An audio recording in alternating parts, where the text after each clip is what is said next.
Kahve kanserojen midir? Kahve içerisindeki akrilamit kanser riskini arttırıyor mu?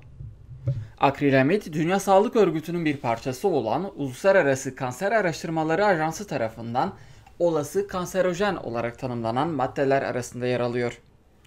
Özellikle sigara dumanı ve ızgaralı gıdalarda bulunan akrilamit, metabolizmamız tarafından glisidamide dönüştürülür.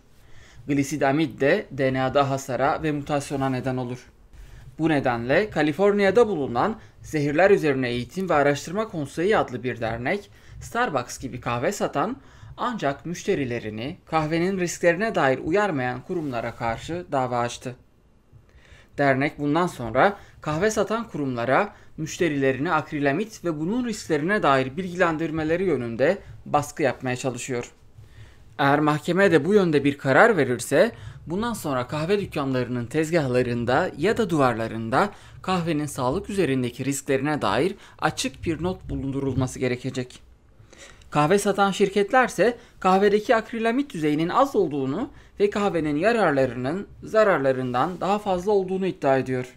Bizler her şeye rağmen kahve tüketimini sınırlı tutmanızı tavsiye ediyoruz.